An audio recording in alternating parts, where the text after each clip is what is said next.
my channel. I'm Liam. Round 14 will be soon upon us. The toughest AFL Fantasy round pretty much that I've ever been a part of. 8 teams in the bye. This is going to be whoever can get 18 on the field will do alright this week. So there's a few trade options that I'll be talking to you about in this video. The only annoying thing is what trades can we do? As some of you know who have been fiddling around with your team at this very moment, there are barely any rookies available this week. It is few and far between. There's a couple. If you missed Newcomb last week, he is certainly your number one pick. If you missed him, bring him in. Unlucky that you missed out on last week, but at least you got a trade option for this week. There are no players under 200k that are going to play. Morris from Hawthorn played 2.5 quarters for 12. As coming off as a sub, I wouldn't even be touching that, even if he does play. There's a couple of options at 240k if they do get named. Reeves, if he gets named, he's coming straight into my team. But I feel like with how Hawthorn dominated last week, I don't think they're going to be making too many soft rounds. So I feel like Segler and McAvoy will keep their spot. So Reeves might not, I don't think will get a game, but if he does, certainly look to bring him in this week. If Madden gets named, he's certainly an option, but very unlikely. As an option that only scored 29 this week, but as a North supporter, I feel like he's got a little bit more to give. Tristan Xerri, he scored 29 last week, but if he does hold his spot, we saw what Campbell did. He averaged about 50 to 60 playing that second ruck role. It was unfortunate for Xerri last. He played against 2 rucks in Mumford and Flynn, so he couldn't really dominate around the. Dominates probably exaggerating that, but he couldn't score overly well when he played his time in the ruck. But against Brisbane this week, it'll be Danaher in the ruck, who tends to not get many hit outs. So I feel like if Xerri does get named, he could certainly be an option. Don't expect more than probably 50, but it'll be 50 more than a donut that you might get if you don't play 18 this week. So here's another one that I'll be possibly looking at. There's no one else that, unless they get named, you pretty much pick any rookie that gets named this week, which is a first. But if you do have enough for this week, certainly an Edwards or a Foley, bringing them in early, I feel like you can do that. I don't know when some of the Eagles players will be back, but certainly Edwards on the wing, I feel like he's consolidated that spot. Defence with Shepherd, McGovern, and a couple still out for West Coast. Foley probably might not have the best job security out of the two, but so I'll possibly wait on him until next week. But Edwards is certainly an option. You could certainly bring in Marty as well if you need a forward ruck and didn't bring him in last week. Again, I don't see many people doing that because I think I can get to 19 with trades this week, 20. If Reeves plays, I think I can get to 20 because I only have one in the rucks for this week. So that's the rookie options, far and few between. There's one or two probably one mid-price that I don't mind the look of this week, and scored a handy 100 this week. Nick Haynes, he has the ability to average 90 odd, as we saw last year. And with the lack of Giants options down back, I don't see him getting back to that 95 level, but for 470k, he can average 80 in 3 weeks. I think you take that and then use him as a stepping stone to get to a primo. His price is pretty much down because he scored 9 in a couple of weeks ago when he got injured, and then he's gone 70, 70, 107, so averaging 85, 87 in his last 3. He's down 200k from his starting price, and he doesn't have the bye this week. So if you want a stepping stone, Nick Haynes is certainly an option with few and far between downgrade options for this week. You can make 50, possibly 50k off Jordan, or it's pretty much a straight swap from Burns. Maybe 80k from Rowe for this week. I wouldn't possibly offload like a Harms. I feel like he's got a decent enough role. So I wouldn't be like swooping them for 100k. Or you could, but I wouldn't. I like Harms' role, but if there's another, I don't know any other 580k players that are struggling at this very moment, if that aren't playing. But I feel like only go Haynes from a rookie. Use him as a little stepping stone if you can't get to a gun primo this week.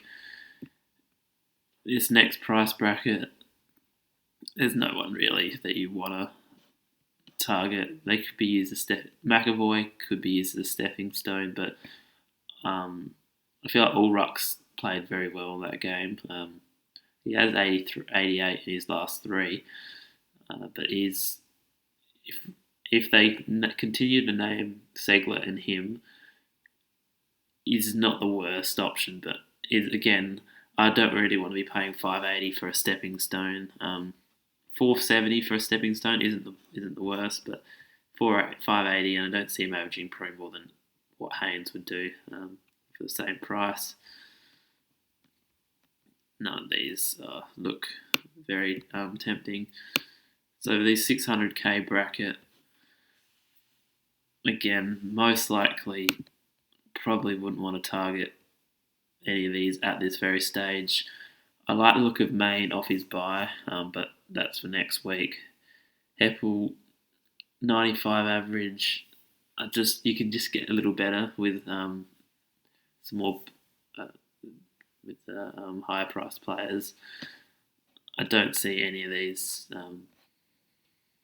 being someone that I would want to target. The forwards at this price, the one that I really like is Langford. Averaging 113 in his last 3, scored 4 tons in his last 5. Pricing at 660. I see him nearly cracking that top 8 forward line, priced at 100k less than Primo. He just had a very slow start to the season, and so far he's just he's come back to. He's only 8k off his original price, so he's shown that he's been able to average like this before. But in the last 5, he's absolutely dominated the fantasy scoring. Likes a cheap little kick in the back line, running along that wing / half forward, and he pretty much plays everywhere. I do like him as an option. Bailey Dale is taking the kick-outs at Bulldogs, but I'd much rather Langford over him any day of the week. And I wouldn't want to probably target anyone else. Green played North last week. You don't get that every week. And I just never like to target key forwards with the facts of like Hawkins. Just very risky to pick. and probably wouldn't like to target any of these mid options. You'll pretty much want to target high. But if you are lack of cash, couple of options I like. I don't mind Cunnington. I don't think he's. I think he'll probably average that 100, 110. But if you're really short of price, he's an option. But for 10k cheaper, Jar Simpkins hit a bit of form. He performed well last year at the start of the season and then faded. He started very slowly this season, but is hit a bit of form. He scored 123 the last 5 weeks, so he's got a ceiling. It's just a bit of consistency needed. But I feel like he's not going to get tagged at all, like he did at the back end of the season, and he's got a history at the start of last season that he can perform 105, 110 consistently. So he's certainly not in the top echelon of mids, but again, if you're falling short of cash, can be used as a mini stepping stone as such. I know I don't like to use them as stepping stones, but I just contradicted pretty much what I said about McAvoy, but I just don't rate McAvoy pretty much at all. A bit biased with these North players, but those are certainly options if you are caught with a bit of caught out with a bit of cash. And Boak is slightly underpriced as well from what he could perform. Sugar Tag still got 98 last week, so beware he might hit a little bit of form in the coming weeks. These primo mids, there's a few that you could around this 780 price bracket. Seem to be finding that this is the price bracket that I can tend to reach. I struggle to reach this 850 bracket where some guns are, but there's nothing wrong with a Wyans, a Mitchell, a Brayshaw to pick. I would probably, due to just history, Mitchell would be my number one choice out of those three. He's sugar tagged at 125 this week. Wines hit a bit of form as of late. Bit of an underrated pick. Certainly a pod compared to some of those top teams. So if you want a point of difference, I wouldn't back against bringing him in. Walsh, a more popular option like Mitchell. He just hasn't. I just don't know with him. Carlton just struggling. He seems to just score this 105, 1 to 110 pretty consistently. Seems to have great starts and then fades in quarters during the end of games. So there's certainly better options. I would prefer Mitchell over him just because of past history. And then if you want to go a point of difference, Wyans is certainly an option. Zorko, unfortunately, will be out this week, suspended. Another,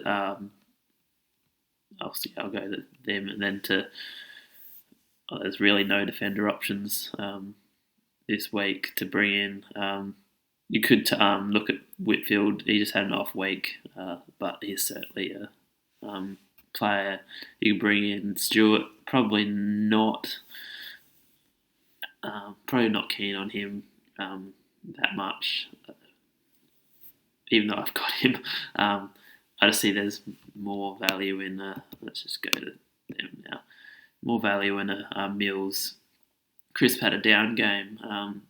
Played a little bit of a different role. I don't see him tagging every week though.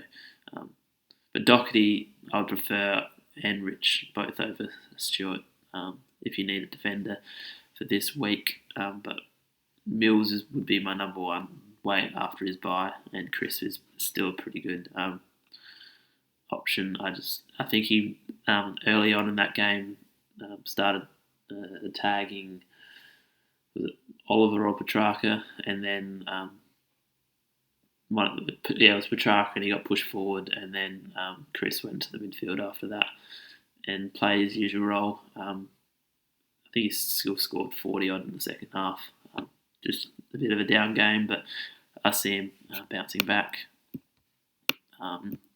out of these top tier midfielders, it's going to be hard to get to some of these. But if you can, any of them are brilliant options.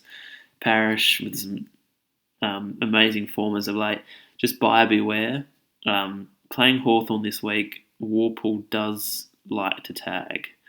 I'm pretty sure I didn't see the Hawthorn. I'm pretty sure he will be playing. But just beware. He might go to Merritt, but Parrish has been in some absolute gun form as of late, so just beware. It might be a tag on offer. If he doesn't get tagged, I do see him going about 140.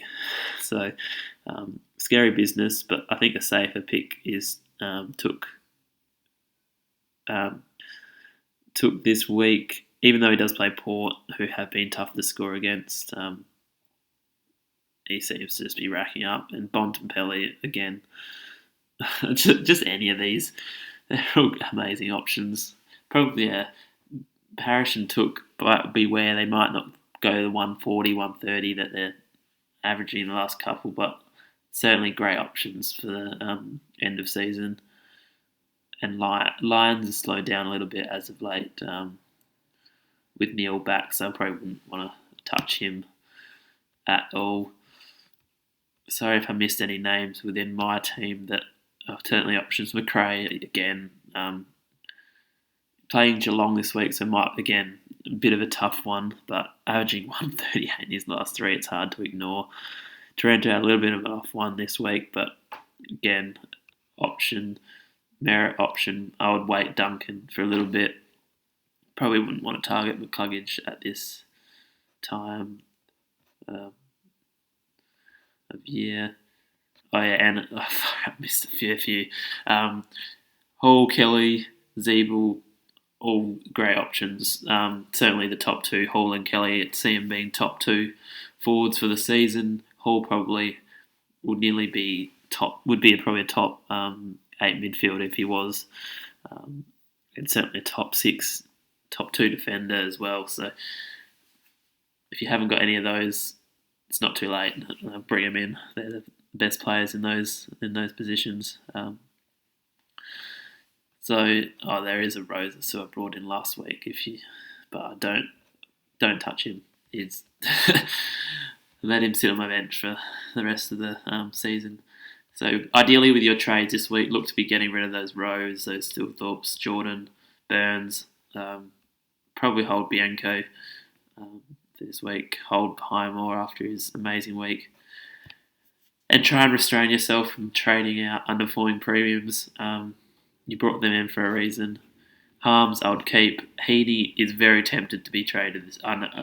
It is extremely tempting. If I can get a gun for him, I would certainly trade him out instead of a possible like Phil Thorpe, who might make a little bit more cash in the coming weeks.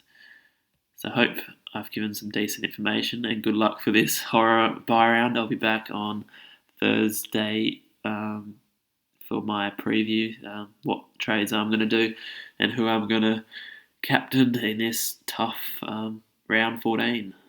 Good luck, everyone.